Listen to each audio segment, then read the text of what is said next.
بسم اللہ الرحمن الرحیم الصلاة والسلام علی رسولہ الکریم وعلی آلہ وصحبہ اجمعین۔ تبلیغ کا کام 1926 میں مولانا الیاس صاحب رحمۃ اللہ علیہ نے شروع کیا۔ نظام الدین ایک چھوٹی سی مسجد تھی، چھوٹی سی بستی تھی، اور یہ دلی کا قبرستان تھا۔ ہمایوں کا مقبرہ یہی ہے، اور میں 2 دفعہ گیا ہوں، بہت بڑا قبرستان۔ تو اب وہ مل گئے ہوں گے نظام الدین اور دہلی آپس میں، پہلے کچھ فاصلہ تھا بیچ میں، ایک الگ بستی تھی نظام الدین اولیاء۔ تو مولانا الیاس صاحب رحمۃ اللہ علیہ وہاں ان کے والد مولانا اسماعیل صاحب تھے، وہ کاندھلہ چھوڑ کے اور نظام الدین کی بستی میں آ کے ڈیرہ لگا دیا۔ انہوں نے پہلے میواتیوں سے دوستی لگائی، وہ جو آپ نے پتہ نہیں سنے کہ نہیں، حقہ تازہ کر کے راستے میں بیٹھ جاتے تھے، کہتے آؤ بھائی حقہ پیو۔ تو پھر ان سے کہتے کہ تم لوگ کہاں جا رہے ہو؟ وہ کہتے کہ ہم جا رہے ہیں دہلی، مزدوری کرنے جا رہے ہیں۔ کتنے پیسے لوگے؟ 2 آنے کا 2 آنے میں دیتا ہوں اور میرے پاس مزدوری کرو۔ تو وہ جاتے تو ان کو وضو سکھاتے، نماز سکھاتے، ضروریات دین سکھاتے تھے۔ یہاں سے میواتی قوم اور اس گھرانے کا تعلق شروع ہوا۔ ان کے انتقال کے بعد ان کے بیٹے تھے مولانا محمد صاحب، پہلی بیوی سے، وہ تشریف فرما ہوئے۔ تو وہ کوئی 20 برس رہے، کوئی 1898 میں ان کا انتقال ہوا۔ تو پھر مولانا الیاس صاحب 1926 میں تبلیغ کا کام شروع کیا، اور بالکل نہ سمجھ میں آنے والی بات تھی، عوام کے بھی، خواص کے بھی، نہ اپنوں نے تائید کی نہ غیروں نے تائید کی، کسی نے بھی اس کو قبول نہیں کیا۔ فکراً ذہنی طور پر اس ترتیب محنت کو سب نے رد کر دیا، سوائے 2 شخصیات، ایک مفتی کفایت اللہ صاحب اور ایک مولانا حسین احمد مدنی صاحب رحمۃ اللہ علیہ۔ وہ بھی صرف اتنا کہ بات تمہاری ٹھیک ہے، کرے گا کون؟ تو ان 2 حضرات کی صرف ذہنی تائید تھی بس۔ تو اللہ کو منظور تھا آخر زمانے میں دین کو زندہ کرنا۔ اس سے پہلے جتنے دین کے کام چل رہے تھے ان میں بڑے کام 2 تھے، ایک مدارس اور ایک خانقاہیں۔ مدارس اور خانقاہیں صرف طلب والوں کے لیے، بے طلب کے لیے نہ آج کے دور میں بھی مدرسے میں کوئی گنجائش ہے، نہ خانقاہ میں کوئی گنجائش۔ جو طلب لے کر آتا ہے، جو سیکھنا چاہتا ہے، اس کے لیے مدرسہ میں گنجائش ہے، اور مخصوص عمر ہے، ہر عمر میں نہیں آ سکتا۔ اور تصوف میں بھی ایسے ہی ہے کہ جو استفادہ کرنا چاہتا ہے تو اس کے اندر طلب ہونی چاہیے۔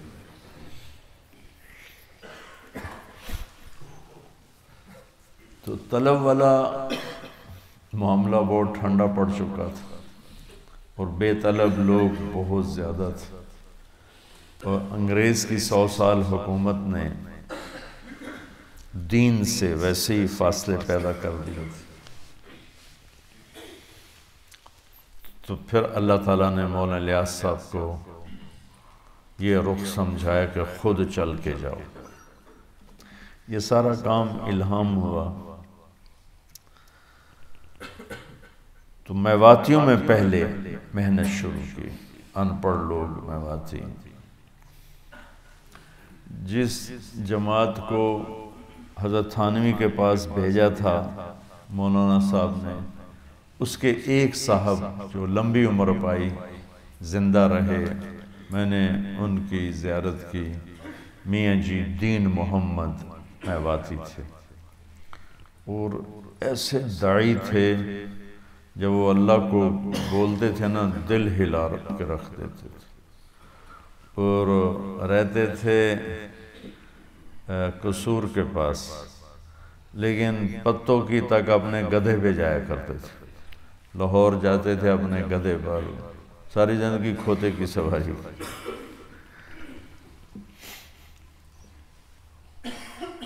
وہ فرمایا کرتے تھے کہ ان سے میں نے سنی کارگزاری، تو انہوں نے بتایا کہ ہمارے تھانوی کے پاس سارے ہی اندر بڑھ گئے داخل ہو گئے، تو 15-20 تھے ہم، تو انہوں نے تھانوی صاحب دیکھ کے ہمیں گھبرا گئے، کون لوگ؟ کہا جی ہم دین سیکھنے کے لیے آئے ہیں۔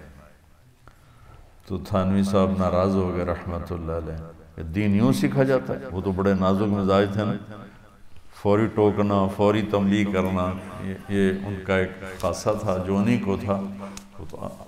نہ یہ طرز عام ہو سکتا ہے، نہ ہوا نہ آگے چلا، وہ تو فوری پکڑ فرماتے، تو سب کو ڈانٹ دیا کہ یوں دین سیکھا جاتا ہے۔ خیر یہ تو چپ ہی رہنا تھا، تو مسجد میں ٹھہر گئے۔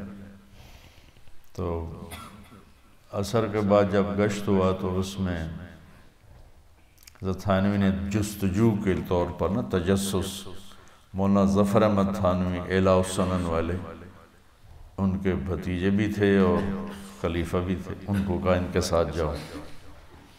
تو اس وقت عمومی گشت میں کلمہ پڑھتے تھے اور کہتے تھے بھائی آپ بھی کلمہ سنا دو، ہمارا ایمان تازہ ہو جائے۔ تو وہ جب گشت کیا تو حضرت تھانوی کی مجلس میں روزانہ بیٹھنے والے لوگ کتنے ایسے نکلے جن کا کلمہ غلط تھا۔ تو جب گشت کر کے واپس آئے تو ظفر احمد تھانوی صاحب رحمۃ اللہ علیہ گئے، مولانا اشرف علی رحمۃ اللہ علیہ، حضرت غضب ہو گیا، غضب ہو گیا، کیا ہوا؟ کہ آپ کے مجلس میں روزانہ بیٹھنے والوں کا کلمہ ٹھیک نہیں۔ تو مولانا تھانوی صاحب رحمۃ اللہ علیہ تو ایسی ایک دم پریشان ہو گئے اور فوراً اٹھے اور مسجد کی طرف چلے۔ آگے دیکھا تو وہ حلقہ لگا ہوا تھا، گشت کر کے آتے ہیں نا تو جو اندر مسجد کی بات ہوتی وہ، اور ادھر خدمت والے وہ روٹی بنا رہے تھے، سالن۔ تو کہنے لگے دیکھ کرنا اشرف علی یوں نو کھڑا ہو گیا، نو اشرف علی، وہ میاں جی اشرف علی نو کھڑا ہو گیا، دیوار کا، مسجد کی دیوار کا سہارا لے کر یوں ٹیک لگا، نو کھڑا ہو کے ہمیں دیکھنے لگا۔ تو کافی دیر دیکھتا رہا، پھر کہنے لگا تمہارا امیر کون ہے؟ تو ہم نے کہا یہ ہے، تو اس کو بلایا، تو اس نے مولانا ہمیں 5 روپے دیے، 5 روپے، کہ میں تمہاری روٹی پکا نہیں سکتا، بوڑھا ہو گیا ہوں، یہ میری طرف سے آپ لوگ ضیافت قبول کرو۔ اس وقت میں 1 روپے کی 1 من شکر آوے تھی، جب اس نے اس وقت میں 1 روپے کی 1 من شکر آوے تھی، جب اس نے ہمیں 5 روپے دیے۔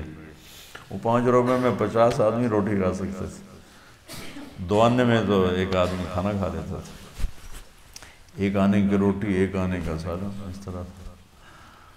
تو اللہ نے آہستہ آہستہ میوات سے کام کو نکالا، قبولیت بخشی۔ تو عبدالوہاب صاحب رحمۃ اللہ علیہ 1 جنوری 1944 نظام الدین پہنچ، دہلی میں ان کی نوکری لگی تھی، اور لاہور اسلامیہ کالج سے انہوں نے بی اے کیا تھا۔ وہ شروع سے مزاج فطرت میں اہل اللہ کی صحبت اور ان کی سنگت دل میں اللہ نے ڈالی تھی۔ یہاں رہتے ہوئے یہ حضرت مولانا احمد علی لاہوری رحمۃ اللہ علیہ کے درس میں روزانہ شرکت کیا کرتے تھے۔ تو ان کے والد بڑے سیاسی آدمی تھے، عاشق حسین صاحب، راؤ عاشق حسین۔ انہوں نے ان کی نوکری لگوا دی دہلی میں۔ تو ان کو وہاں کہنے لگے، مجھے ایسے پتہ چلا کہ نظام الدین میں ایک مولوی صاحب ہیں جو دین سکھاتے ہیں اور چوروں کو بھی گلے لگاتے ہیں، اس طرح کیونکہ باتیں چل پڑی ہوں تو میں ان کو دیکھنے کے لیے گیا۔ تو 1 جنوری 1944 پہلا دن تھا عبدالوہاب صاحب کا جب وہ نظام الدین میں داخل ہوئے، اور 18 نومبر 2018 ان کا آخری دن تھا۔ اس میں اس بندے نے تبلیغ کے سوا ہر شے قربان کر دیا۔ تو وہ ایک واقعہ ہوا، استعداد تو پہلے سے اللہ نے رکھی تھی اور قبولیت بھی تھی اور کام بھی لینا تھا۔ جب یہ ملے مولانا الیاس صاحب سے تو وہاں ایک وکیل صاحب آئے ہوئے تھے حضرت کے معتقد۔ مولانا اسماعیل صاحب نے بہت بڑی جائیداد چھوڑی تھی، جاگیر تھی پوری، کئی گاؤں تھے۔ تو وہ وکیل آ کر ان سے کہہ رہا تھا، حضرت آپ صرف عدالت میں ایک دفعہ پیش ہو جائیں اور اتنا کہہ دیں کہ میں محمد اسماعیل کا بیٹا ہوں، باقی سارا کام میرا۔ اس کے بعد آپ پورے اس کیس میں ایک دفعہ بھی نہیں آئیں گے اور میں ساری آپ کی جائیداد چھڑوا کے آپ کو دلا دوں گا۔ تو مولانا الیاس صاحب نے فرمایا کہ دیکھو وکیل صاحب، میں نے اپنی زندگی اس مبارک کام کو دی ہے، میں اپنی سوچ کا، فکر کا ایک ذرہ بھی کسی اور چیز کو نہیں دے سکتا۔ مجھے نہیں چاہیے جائیداد، گاؤں تھے کئی گاؤں، مجھے نہیں چاہیے جائیداد۔ تو عبداللہ صاحب اللہ کی طرف سے چنے ہوئے آدمی تھے، پہلے دن آئے، نہ تبلیغ کا پتہ نہ اس محنت کا پتہ۔ تو کہنے لگے، ایک دم میرے دل پر وہ بات ایسی لگی کہ میں نے کہا عبدالوہاب تو بھی ایسا بن کے دکھا کہ اس مبارک کام کے لیے تیری سوچ اسی کی ہو جائے اور کسی کی نہ ہو۔ تو ایسے مجھے خیال آیا، اس خیال کو وجود میں لانے کے لیے انہیں 74 برس لگا تھے۔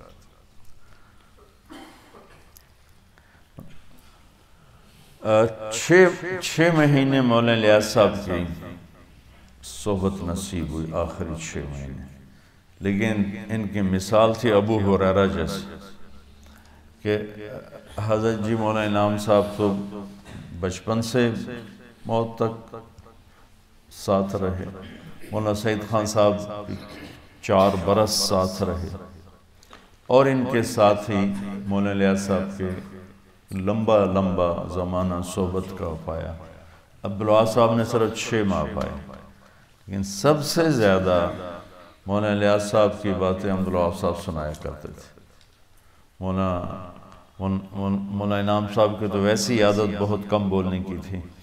مولانا سعید خان صاحب رحمۃ اللہ علیہ کے ساتھ میں 12 برس رہا، عبدالوہاب صاحب کے ساتھ 50 برس، 48 سال ہو گئے۔ تو مولانا الیاس صاحب کی اتنی باتیں سناتے تھے تو مجھے حضرت ابو ہریرہ یاد آ جاتے تھے کہ جو آئے سب سے آخر میں، آخری صحابہ میں ہیں، اور سب سے زیادہ حدیثیں حضرت ابو ہریرہ کی طرف منقول ہیں کہ وہ اصحاب صفہ میں جا بیٹھے، نہ کھانے کی پرواہ نہ گھر کی پرواہ، اور سارا دن بس منتظر رہتے تھے۔ تو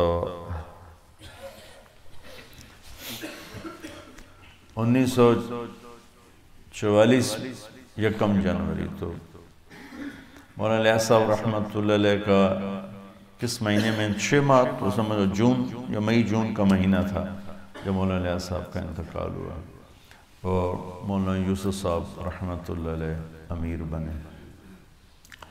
اور حیرت کی بات ہے کہ مولانا یوسف صاحب رحمۃ اللہ علیہ امیر بننے تک انہیں تبلیغ کے کام کا شرح صدر نہیں تھا، بلکہ خود فرماتے تھے مجھے 100 اعتراض تھے، ایک اپنے باپ کے مرنے تک مجھے تبلیغ پہ 100 اعتراض تھے۔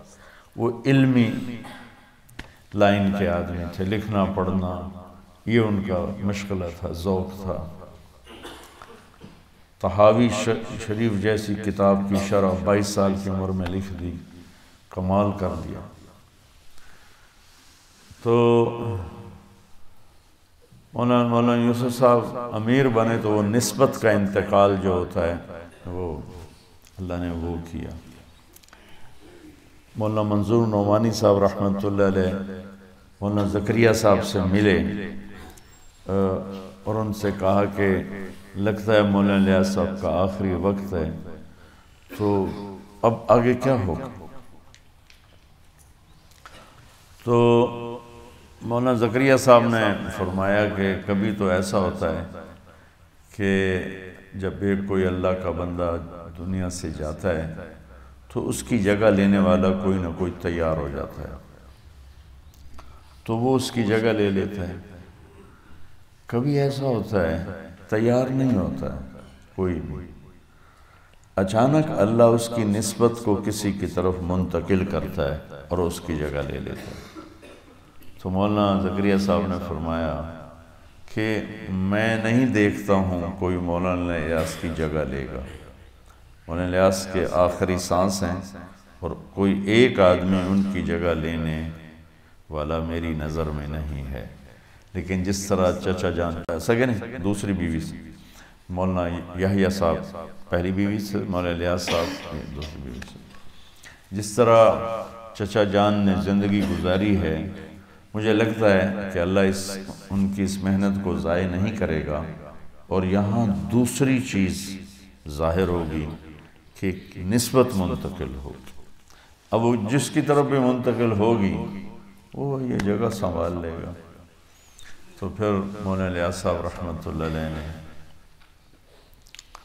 ان حضرات کو بلا کر فرمایا کہ مجھے ان 6 آدمیوں پر اعتماد ہے، مولانا انعام صاحب، مولانا یوسف صاحب اور مولانا احتشام الحسن صاحب، یہ 3 تو آپ کے خاندان کے تھے، ایک تو بیٹے تھے اور 3 اور تھے، یہ 6 آپ کے خلفاء تھے مولانا الیاس صاحب کہ مجھے ان 6 پر اعتماد ہے، آپ لوگ جس کو بلانا چاہو۔ مولانا عبید اللہ سندھی کا نام آپ لوگوں نے سنا؟ وہ نا اللہ تعالیٰ نے ان کو فراست ایسی دی تھی کہ وہ اس طرح بات کر دیتے تھے جیسے دیکھ کے کر رہے ہیں، اس طرح کرتے تھے۔ تو وہ تشریف لائے نظام الدین مولانا الیاس صاحب سے ملنے، تو مولانا یوسف صاحب اس وقت تبلیغ کے مخالفت کی انتہا پر تھے، باپ سے درپردہ شدید مخالفت۔ مولانا احتشام صاحب رحمۃ اللہ علیہ وہ تبلیغ میں سرگرم، جو مسلمانوں کی پستی کا واحد علاج ہے نا، انہوں نے لکھا۔ تو مولانا عبید اللہ سندھی تشریف لائے تو مولانا الیاس صاحب کے بیماری کے ایام تھے، تو ان کو ملانے کے لیے وہ تھوڑی دیر انتظار تھا تو وہ برآمدے میں بیٹھ گئے، تو یہ دونوں حضرات آئے، مولانا یوسف صاحب اور مولانا احتشام صاحب۔ تو انہوں نے پوچھا یہ کون ہے؟ کہ یہ ان کے بیٹے ہیں، یہ ان کے رشتے میں تو کچھ تھے، ایک ہی خاندان۔ کہنے لگے یہ تو کام نہیں کرے گا، یہ کام کرے گا۔ مولانا شام کی طرف اشارہ کر کہا یہ تو کام نہیں کرے گا، یہ بچہ کام کرے گا۔ تو مولانا لیاس صاحب سے پھر ان کی ملاقات ہوئی، وہ تشریف لے گئے۔ تو جو بیٹھے سن رہے تھے انہوں نے کہا جی آج مولانا عبید اللہ سندھی صاحب نے یہ فرمایا۔ تو مولانا لیاس صاحب خوشی سے ایسے بستر سے اچھل رہے، اچھا یہ کہا ہے، اچھا، چونکہ ان کی یہ فراست مشہور تھی سارے دہلی میں، اچھا یہ کہا ہے، اچھا یہ کہا ہے۔ تو جب مولانا لیاس صاحب کے آخری سانس تھے تو انہوں نے فرمایا یوسف آجا گلے مل لے۔ تو مولانا یوسف صاحب کو یوں سینے پر لٹایا، اسی وقت کوئی اللہ کا غیبی نظام حرکت میں آیا اور نسبت اہل کی طرف منتقل ہوتی نا اہل کی طرف ہوتی بھی نہیں جب یہ کام ہوتا۔ کیا نسبت منتقل ہوئی کہ پھر وہ بندہ 21 برس بولتا گیا، 21 برس، 18 گھنٹے بولتے تھے، 18 گھنٹے۔ یہی شان عبدالوہاب صاحب میں تھی۔ اور مولانا چھانچ صاحب رحمۃ اللہ علیہ جب مولانا یوسف صاحب کو امیر بنایا گیا تو وہ معترض ہو گیا کہ یہ تو اقربا پرستی ہے۔ مولانا یوسف صاحب تو تبلیغ کے خلاف تھے، تو تھوڑا سا ان کو نا یہ چیز چبھی کہ یہ صحیح نہیں ہو، لیکن مولانا یوسف صاحب کا ساتھ دیا۔ لیکن جب مولانا انعام صاحب امیر بنے، مولانا انعام صاحب تو بولتے ہی نہیں تھے، خاموش رہتے تھے، تو پھر وہ تبلیغ سے کٹ گئے مولانا شام صاحب، اور تبلیغ کے خلاف رسالہ لکھا۔ یہ شاید آپ بہت کم بچوں کو معلوم ہے، تبلیغ کے رد میں پھر رسالہ لکھا۔ اللہ تعالیٰ سے حسن کیا ہے سیرت بھی مانگو اور حسن خاتمہ بھی مانگو۔ خیر تبلیغ کی مخالفت سے کوئی سوء خاتمہ نہیں ہوتا، وہ بہت بڑے اللہ والے تھے، بڑے اہل اللہ میں سے تھے۔ بس تبلیغ کے بارے میں منقبض ہو گئے مولانا عبید اللہ سندھی والی بات کہ یہ بچہ کام نہیں کرے گا، یہ کام کرے گا، تو وہ اللہ نے ثابت کر کے دکھائے۔ تو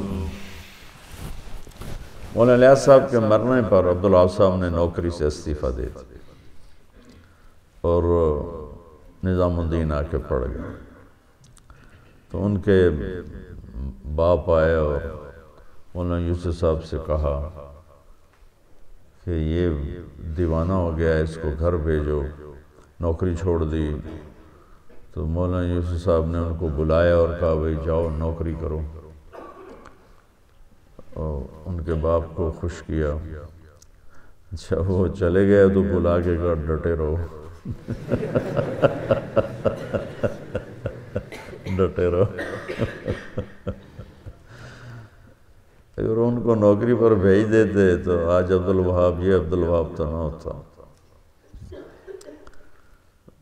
میری زندگی میں یہ سب سے بڑا جنازہ میں نے دیکھا تھا جنید کا رحمۃ اللہ علیہ۔ پھر جنید کا جنازہ تو بالکل چڑیا بن گیا ان کے سامنے۔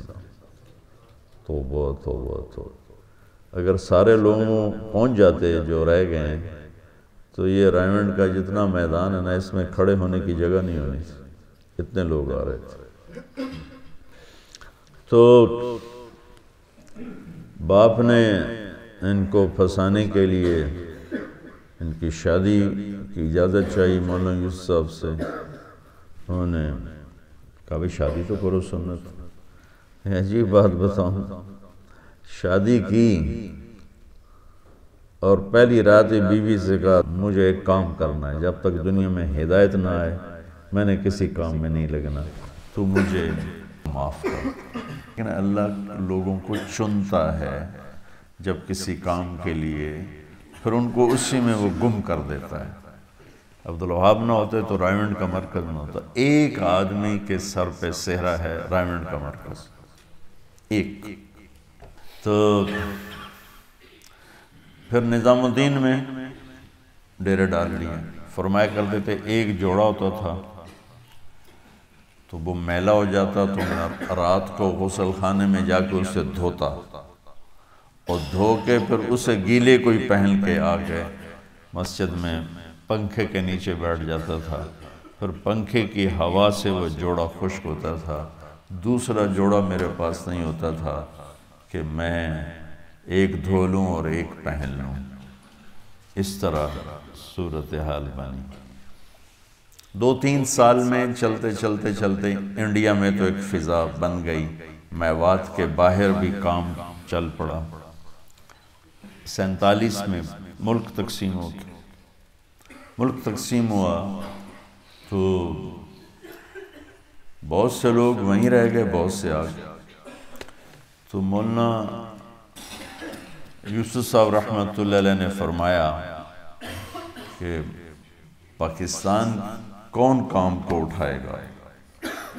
عبداللہ صاحب کا ادھر آنے کا ارادہ نہیں تھا.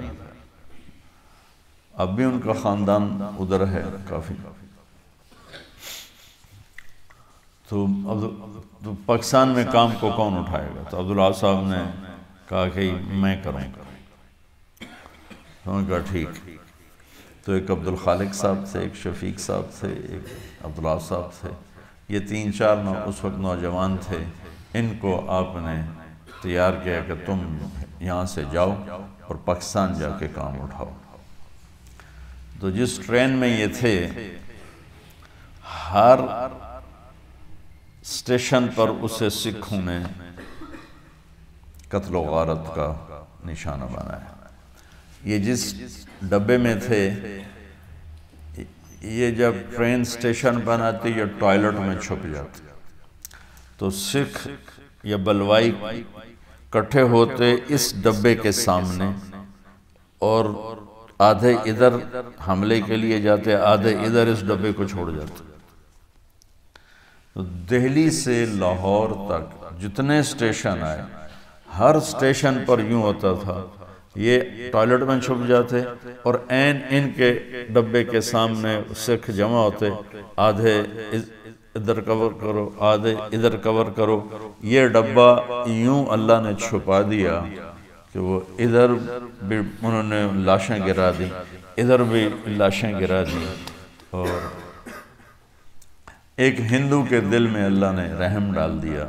وہ برہمن پنڈت، وہ اس ڈبے میں اکیلا بیٹھا، ان کو کہتا ادھر کوئی نہیں ہے، ادھر کوئی نہیں ہے. تو وہ ادھر ہو جاتے، ادھر ہو جاتے. وہ ساری ریل گاڑی کٹ گئی. یہ 4 آدمی ہیں چند اور لاہور اسٹیشن پر لٹے پٹے پہنچے. تو ان کا خاندان پھلروان ایک جگہ ہے سرگودا کی طرف، ایک قصبہ ہے، وہاں ان کو جگہ ملی پھلروان میں. تو یہ اپنے والدین، اپنے خاندان سارا پھلروان تشریف لے گئے. اب پاکستان میں تو کوئی جگہ ہی نہیں تھی، کیا کریں؟ تو تبلیغ کے آدمی جو چیدہ کوئی لاہور، کوئی کراچی، کوئی پنڈی، تو یہ عبداللہ صاحب کبھی لاہور، کبھی پنڈی، کبھی کراچی ملتے، بھئی کچھ کرو. اور فقر ایسا ہوتا تھا کہ گجرانوالے اجتماع تھا، رائیونڈ سے پیدل بخار کی حالت میں گئے، پیسے نہیں تھے، پیدل گئے پیدل آئے. گجرانوالے لاہور، رائیونڈ سے گجرانوالہ بخار کے ساتھ، یہ صورت ہے. تو پھر یہ جب بار بار اکٹھے ہوئے تو سوچنے لگے ہمارا بھی کوئی مرکز ہونا چاہیے. تو مولانا یوسف صاحب رحمۃ اللہ علیہ سے پوچھا گیا ہم کیا کریں. تو اس وقت میواتی جو انڈیا سے آئے تھے وہ رائیونڈ کے چاروں طرف آباد ہوئے، اور جگہوں پر بھی گئے، لیکن یہاں زیادہ، اب بھی ان کی تعداد یہاں زیادہ ہے. تو مولانا یوسف صاحب نے ایک جماعت تشکیل کی کہ تم لوگ چلہ لگاؤ، 10 دن مشرق کی طرف، 10 دن مغرب، 10 دن شمال، 10 دن جنوب. چلے کے بعد ساری جماعت بیٹھ کے استخارہ کرے، مشورہ کرے کہ ہمیں کہاں اپنا مرکز بنانا چاہیے، وہاں بیٹھ جائے. تو میاں جی عبداللہ رحمۃ اللہ علیہ اس جماعت کے امیر بنے، اور 10 دن انہوں نے ادھر لگائے، 10 دن ادھر لگائے، 10 دن ادھر لگائے، 10 دن ادھر لگائے. 40 دن اس چلے میں ایک نوجوان انہیں ملے میواتی، میاں جی سلیمان۔ ان کو میاں جی عبداللہ رحمۃ اللہ علیہ نے کہا، وہ حافظ تھے، کہ ہم دین کا بڑا مرکز بنا رہے ہیں، تم بھی آ جاؤ، تمہیں امام بنائیں گے۔ ان کا نکاح مولانا الیاس صاحب نے پڑھایا تھا، تو وہ بھی ساتھ ہو گئے، حافظ سلیمان صاحب، جو بعد میں رائمنڈ مرکز کے امیر رہے 1953 سے لے کر 1994 تک۔ تو یہ سارے چلہ لگانے کے بعد جمع ہو گئے، بھئی کہاں بیٹھیں؟ تو سب نے مشورہ کیا، تو یہ طے ہوا کہ رائمنڈ میں بیٹھیں۔ تو رائمنڈ ریلوے اسٹیشن سے ریل گاڑی جب آگے جاتی ہے کوٹ راجہ کشن کی طرف، اس طرف لاہور کی طرف نہیں، تو آگے سیدھے ہاتھ ہی پلیٹ فارم سے اترتے ہی ایک مسجد، اس مسجد میں ہم نے کئی دفعہ جمعرات کی جماعت لے کر گئے، وہاں شب گزاری، وہاں انہوں نے ڈیرہ ڈال دیا۔ اور میاں جی عبداللہ رات کو اتنا تڑپتے تھے، روتے تھے کہ محلے والے صبح پوچھتے رات کون بیمار تھا؟ آپ کے ساتھیوں میں بڑے رونے کی آوازیں آ رہی تھیں۔ وہ میاں جی عبداللہ ہوتے تھے، وہ بیمار نہیں تھے۔ وہ حافظ سلیمان صاحب فرمانے لگے کہ وہ تہجد پڑھنے کے بعد نا زمین پہ سے لوٹ پوٹ ہوتے تھے، جیسے چھوٹا بچہ ضد کرتے ہوئے لوٹ پوٹ ہوتا ہے، تو کہتے یا اللہ ہدایت دے دے، یا اللہ ہدایت دے دے، یا اللہ ہدایت دے دے۔ تو یہ چند لوگ ہوتے تھے، سارے میواتی، ایک عبدالوہاب صاحب غیر میواتی ہوتے تھے۔ بستی کے لوگوں نے مسجد سے نکال دیا، تو پھر انہوں نے ریلوے اسٹیشن کراس کر کے قبرستان تھا، اس میں ایک چھپر تھا کسی ملنگ کا، ملنگ چلا گیا تھا، وہاں ڈیرہ ڈال دیا۔ کچھ 6 مہینے وہاں رہے، تو وہاں سے پھر بستی والوں نے نکال دیا۔ تو پھر یہ ایک اور مسجد میں جا کے بیٹھے، وہاں سے بھی 6 مہینے بعد نکال دیا۔ اب کیا کریں، کدھر جائیں؟ تو یہ جگہ جو موجودہ ہے، یہ ہندوؤں کا شمشان، مرگھٹ، جہاں آ کے ہندو مردے جلاتے تھے، یہ جگہ اس کے لیے تھی۔ تو قریشی شفیع صاحب رحمۃ اللہ علیہ جو پہلے امیر تھے پاکستان کے، ان کے پارٹنر تھے دین محمد صاحب، دین محمد صاحب۔ گورنر جنرل غلام محمد، قائد اعظم کے بعد جو بنے غلام محمد، وہ ان کے قریبی رشتہ دار تھے۔ تو انہوں نے غلام محمد سے رحمت اللہ علیہ سے یہ رائمنڈ کا ٹکڑا الاٹ کروا دیا میاں جی عبداللہ کے نام۔ تو انہوں نے اس کو کر دیا مرکز کے نام۔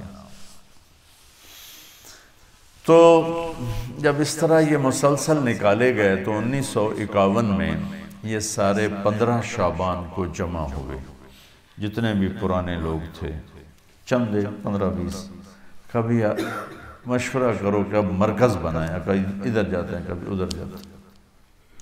تو 15 شعبان کو سب جاگے، روزہ رکھا، اور اس کے بعد سارے بیٹھے، مشورہ ہوا، تو اللہ نے ان کے دل میں ڈالا کہ رائمنڈ اسٹیشن کے اس جزر یہ جگہ، یہاں ہمیں اپنا اڈا بنانا چاہیے۔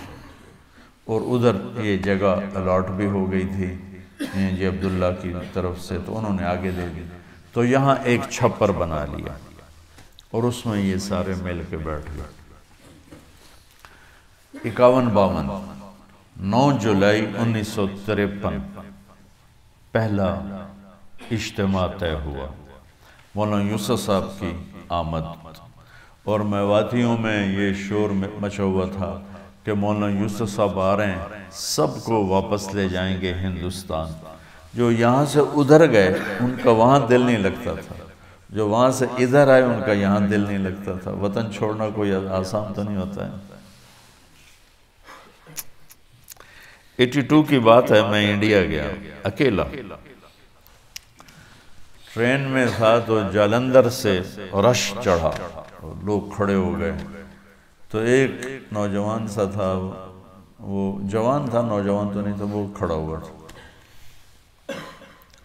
تو میں ایک سکھ کو دعوت دے رہا تھا، تو میری غور سے نہ سنتا رہا، تو مجھ سے انگریزی کہتا فرام ویئر یو آر، میں کہا فرام پاکستان، تو پھر کہنے لگا فرام ویئر ان پاکستان، میں کہا ملتان، فرام ویئر ان ملتان، میں کہا وائی آر یو آسکنگ، کیوں پوچھ رہے ہو؟ کہا I am from Multan, a small town Tulamba. جب تلمبا گیا تو میں ہنس پڑا، تو پھر اردو میں بولا ہنسے کیوں ہو؟ میں کہا آئی ایم فرام تلمبا۔ کہنے لگا آپ اپنی بولی بولیے۔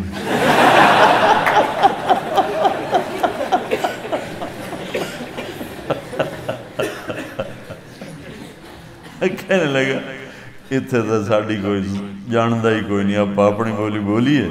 میں کہا بولیے۔ اس نے پیچھے اس کی بہن مجمع میں پھنسی کھڑی تھی، ایجڈ عمر رسیدہ، اس نے اس کو جا کے بتایا کہ تلمبے کا ایک لڑکا بیٹھا ہوا، وہ تو آئی شیرنی کی طرح تھی بھی ایسی ہیوی ویٹ، اس نے ایک ادھر پھینکا، ایک ادھر پھینکا، ادھر پھینکا۔ مجھے کہتی پترا تو تلمبیدہ ہیں؟ جی ماسی جی میں تلمبیدہ، میں ٹھر پاؤں۔ اس نوجوان کا نام تھا رام سروپ چگ، رام سروپ چگ۔ ایک بات چل گئی کہ مولانا یوسف صاحب لینے آ رہے ہیں، تو بڑا رش ہو گیا، تو میواتی آئے، وہ کھانا جو پکا ہوا تھا نا وہ دیگیں اٹھا کے لے گئے سارے، بدنظمی ہوئی، افراتفری ہوئی۔ تو جب اجتماع ختم ہوا تو مولانا یوسف صاحب رحمۃ اللہ علیہ نے جمع کیا جو تھوڑے بہت تبلیغی لوگ تھے سارے میواتی ہو، تو ان میں بیان کیا کہ دیکھو بھائی، آج کے بعد یہ جگہ تمہارا مرکز ہے، اسے آباد کرنا ہے، اس کے لیے بھوک آئے، پیاس آئے، بیماری آئے، موت آئے، کسی دنیا کے کام میں نہیں لگنا، کسی کمائی کے کام میں نہیں لگنا، اور اپنے آپ کو یہاں مٹا دینا ہے۔ جو تیار ہو وہ اٹھے اور میرے ہاتھ پر بیعت کرے موت کی۔ پھر کہا کوئی کسی کو ترغیب نہ دے، جس نے کھڑے ہونا ہے اپنی ذمہ داری پر کھڑے۔ تو سب سے پہلے جو بندہ کھڑا ہوا وہ محمد عبد الوہاب رحمۃ اللہ علیہ، سب سے پہلے کھڑے۔ پھر ان کے ساتھ حافظ سلیمان صاحب، میاں جی عبداللہ صاحب، میاں جی عبد الرحمن صاحب، میاں جی نور محمد صاحب، میاں جی اسماعیل صاحب، یہ وہ لوگ ہیں جن کو تو میں نے دیکھا ہوا ہے، باقی نام سنے ہیں، دیکھا کوئی۔ اور ایک میاں جی عبد الرحمن کو مردہ دیکھا ہے، زندہ نہیں دیکھا۔ ان کا انتقال ہوا تو وہ انتقال کے وقت اپنے گاؤں میں تھے، ادھر سے شفٹ ہو گئے تھے، بیمار بہت ہو گئے تھے، تو ان کی میت کو لایا گیا مرکز میں جنازے کے لیے، تو میں نے اس دن ان کی زیارت کی۔ وہ بڑے کشف و کرامات والے تھے میاں جی عبد الرحمن، تو ان کے عجیب و غریب قصے مشہور تھے۔ تو عبداللہ صاحب نے کھڑے ہو کر، جو کھڑا ہوتا نا تو اس کو آگے بلاتے اور پھر اس سے یہ کہلواتے کہ میں کسی کام میں نہیں لگوں گا سوائے اس مرکز کی آبادی اور تبلیغ کے۔ بھوک آئے گی برداشت کروں گا، پیاس آئے گی برداشت کروں گا، بیماری آئے گی برداشت کروں گا، کسی کام میں نہیں لگوں گا۔ یہ دہروا کر الگ باہر بٹھا دیتا۔ مولانا کی نظر پڑی میاں جی محراب رحمۃ اللہ علیہ، وہ مشتاق صاحب رحمۃ اللہ علیہ ہوتے تھے ہمارے مقیمین میں سے، آپ نے نام سنا ہوگا، دیکھا بھی ہوگا، ان کو تیار کر رہے تھے تم نام دو، تو مولانا یوسف صاحب کی نظر پڑ گئی، انہوں نے اتنے زور سے ڈانٹا میاں جی محراب کہ میں نے پہلے نہیں کہا تھا کسی کو تیار نہیں کرنا، کل جب بھوک آئے گی نا تو پھر یہ تمہیں گالیاں دے گا کہ مجھے اس نے پھنسا دیا، کوئی کسی کو تیار نہ کرے۔ تو 18 آدمی کھڑے ہوئے، 19ویں آدمی بھائی مشتاق صاحب بنے 2 سال کے بعد، 1955 میں، یہ کراچی میں ہوتے تھے، 1955 میں یہ کراچی چھوڑ کر یہ بھی رائمنڈ آ گیا، اور 18 سے 19 لوگ یہ ہوئے، 19 ان لوگوں نے اس کشتی کو کھینچا۔ پھر اس میں جو موت تک یہیں پڑے رہے وہ میاں جی نور محمد، میاں جی اسماعیل، حافظ سلیمان، میاں جی عبداللہ، مشتاق صاحب، عبدالوہاب صاحب، میاں جی عبدالرشید۔ میاں جی عبدالرشید نابینا تھے، جنہوں نے زندگی دی کہ نابینا تھے، اور وہ مسجد کے ایسے جیسے یہ کونا ہے نا، یوں ایک کونا تھا مسجد کا پرانی، اس کونے میں ان کا بستر ہوتا تھا، طالب علم مہینہ مہینہ کی ڈیوٹی سے ان کو کھانا پہنچاتے تھے، باقی ہر جگہ مرکز میں آنا جانا وہ اپنی لاٹھی سے کرتے تھے، کسی ان کو سہارے کی ضرورت نہیں ہوتی تھی۔ عبداللہ صاحب کو تہجد میں آ کے اٹھایا کرتے تھے۔ ایک دفعہ میں طالب علم کے عبداللہ صاحب برآمدے میں سوئے ہوئے تھے اور میں بھی برآمدے میں تھا، تو میاں جی اے عبدالوہاب اٹھ جا اٹھ جا، اے عبدالوہاب اٹھ جا، تو وہ آ کے ان کو تہجد میں اٹھایا کرتے تھے۔ وہ کبھی آ جاتے، اے عبدالوہاب سال کے لیے تیار ہوں، نقد ابھی بھیج مجھے، نابینا ہونے کی پرواہ نہ کر، میں سال لگاؤں گا، یہ ان کی بات ہے۔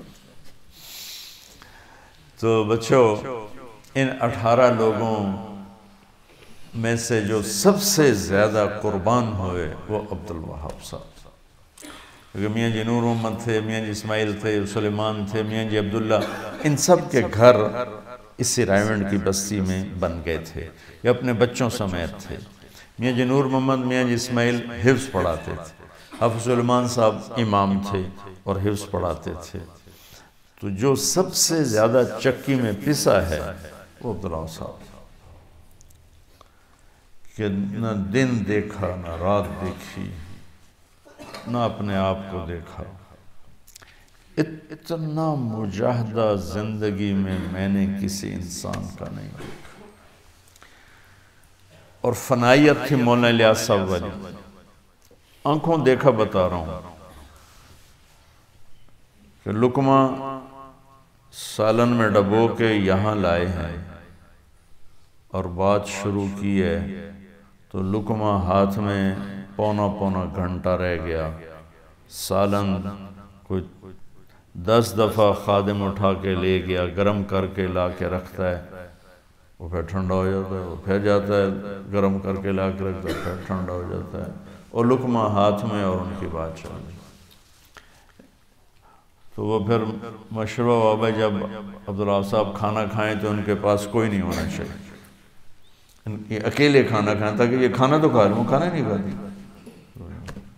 میں اور مولانا احسان صاحب کمرے میں داخل ہوئے اکٹھے، تو یہ کرتا ہے نا، تو کرتا ہاتھ میں تھا اور نیچے بنیان پہنی ہوئی تھی اور کرتا ہاتھ میں تھا، اور یوں یہ آستینوں میں یوں ہاتھ ڈال رہے تھے۔ اب یہ میرے آپ ہاتھ دیکھ رہے ہیں، یہاں تک ان کے ہاتھ پہنچے تھے کہ میں اور مولانا احسان صاحب آ گئے، ہم سے بات شروع کر دی۔ آپ یقین مانو بچوں کہ یہاں آپ ذرا جوان ہو، ایسے آپ 5 منٹ کے بعد تھک جاؤ گے، کوئی 10 سے 15 منٹ ان کے ہاتھ یہاں رہے اور وہ ہم سے بات کرتے رہے، ان کو ہوش ہی نہیں تھا، ان کو ہوش رہتا ہی نہیں تھا جب وہ بات کرتے تھے۔ اب سب جوان بچے ہو، سحری کھانے کے بعد 1 گھنٹے 2 گھنٹے بعد پیشاب آتا ہی آتا ہے، پانی اتنا پیا ہوتا ہے کہ کتنا ہی مضبوط مثانہ ہو پیشاب آ جاتا ہے، تھکن ہو جاتی ہے۔ رمضان شریف میں ان کی محنت 100 گنا زیادہ ہو جاتی تھی۔ 3 گھنٹے کا بیان روز ہوتا تھا اور 5 گھنٹے ہفتے میں ایک بیان 5 گھنٹے کا، 5 گھنٹے نہ پیشاب آ رہا ہے، نہ سر میں درد ہے، نہ تھکن ہو رہی ہے، اور روزہ رکھ کے 5 گھنٹے بیان فرمانا اور وہاں سے اٹھ کے پھر مشورے میں چلے جانا۔ عجائب و غرائب تھے شخص کے۔ پیدل پھرتے تھے، پیسہ جیب میں نہیں ہوتا تھا، اور حافظ سلیمان صاحب کہنے لگے ہم کبھی آدھی روٹی ملتی روکھی، کبھی چوتھائی روٹی ملتی، اور ہم نمک کے ساتھ کھاتے، اور کبھی 3 دن ملتا ہی کچھ نہیں۔ تو میاں جی عبداللہ فرماتے لوٹ لو بھوک کے مزے لوٹ لو، رائمنڈ میں ایک وقت آئے گا یہاں کبھی فاقہ نہ ہوگا، تم بھوک کے مزے لوٹ لو۔ تو اس میں جو کہیں نہیں گئے، نہ بیوی، نہ بچے، نہ گھر، نہ در، جائیداد اپنی بھائیوں کو دے دی، 2 بھائی تھے، ایک تو مجذوب سے تھے، دوسرے راؤ الیاس صاحب ان کو دے دی۔ اکیلے رائمنڈ میں پڑے رہتے تھے، اکیلے تنہا، کوئی ایک آدمی ساتھ نہیں ہوتا تھا کہ نماز پڑھ لیں۔ بعض اوقات ایسا ٹائم ہوتا تھا کوئی ایک آدمی ساتھ نہیں ہوتا۔ تو مجھے وہاں سے ایک ساتھی نے اپنا خواب بھیجا، انگلینڈ میں ہوتے ہیں، کہ اللہ کے نبی نے فرمایا کہ عبدالوہاب بہت تھک کے آیا ہے، اس سے اب آرام کرنا ہے، بہت تھک کے آیا ہے، اسے آرام کرنا۔ اس عمر میں بھی جب تک ان کی ہمت تھی، وہ 3000 دفعہ میں یہ پڑھتا ہوں، 1000 دفعہ یہ پڑھتا ہوں، 2000 دفعہ یہ پڑھتا ہوں، اتنی تسبیح بتائی کہ میں تو بھول ہی گیا ہوں۔ تو میرے جیسا تو سن کے ہی سر میں مجھ سے کہنے کہ میرے منہ نے 1000 دفعہ قل شریف روزانہ پڑھ کر سر درد ٹھیک ہو جائے گا۔ اچھا مر تو جانا ہی ہے، پر زندگی کی قیمت کو اگر کسی نے وصول کیا ہے، اور ہر لمحہ جس نے اللہ کے نام پہ بیچا، وہ ایک ہی آدمی دیکھا، محمد عبدالوہاب۔ دن رات کی کڑھن، انسانیت کی ہدایت کا غم، انسانیت کے لیے بے قراری۔ کبھی کہتے کوئی ایسا طریقہ ہو سکتا ہے کہ کافر بھی بخشے جائیں، کوئی ایسا طریقہ ہو سکتا ہے کہ کافر بھی جہنم میں نہ جائیں، کافر بھی جہنم سے نکل جائیں۔ انسانیت کی ہمدردی اور انسانیت کا درد جیسا اس شخص کو اللہ نے دیا، دنیا میں کسی کو نہیں تھی۔ اپنی دعائیں وہ کہتے تھے میں اپنی دعاؤں کی طاقت کو صرف امت کے لیے وقف کر چکا ہوں۔ اور رمضان شریف میں جو ہدایات کے بعد جاتے تھے نا، آخری 10 منٹ بات کر کے پھر دعا کرانا ہوتی ہے نا، دعا 50 منٹ کی دعا ہوتی تھی، پورا بیان ہوتا تھا، اور برا حال ہو جاتا تھا مجمع کا، ہاتھ اٹھا اٹھا کبھی نیچے کبھی اوپر کبھی نیچے، اور ان پر ایک کیفیت ہوتی تھی کہ وہ بولے جا رہے ہوتے ہیں بولے جا رہے ہوتے ہیں۔ تو ان کے لیے دعا فرما دیں اور اللہ سے مانگو۔ وہ خیر وہ قابل تقلید نہیں تھے، اس سطح کے لوگ قابل تقلید نہیں ہوتے، یہ اللہ کا انتخاب ہوتا ہے کہ ان کو کسی چیز کو، کسی خیر کو وجود میں لانے کے لیے اللہ استعمال فرماتا ہے۔ تو اللہ نے ان کو اس دعوت کی محنت کو وجود میں لانے کے لیے استعمال کیا۔ کہ حیرت کی بات ہے، میں نے تو 50 سال 48 سال میں قریب رہا، ہم حیران ہوتے تھے یہ کیا انسان، کیا عجیب انسانیت کا نبی نہیں تھے، لیکن نبیوں کا جو درد اور غم سنتے ہیں نا، وہ ان کے اندر تھا۔ وہ مولانا الیاس صاحب پھر کیسے ہوں گے؟ تو بچوں اللہ سے ایک تو ان کے لیے سال ثواب بھی کر دو، اللہ ان کے درجہ بلند فرمائے۔ دوسرا اپنے ذات کے لیے اللہ سے مانگا کرو، بے ثبات سا جہان ہے، پتہ نہیں کب بلاوا آ جائے۔ اللہ ہم سے عافیت سلامتی کے ساتھ اللہ ہم سے کام لے۔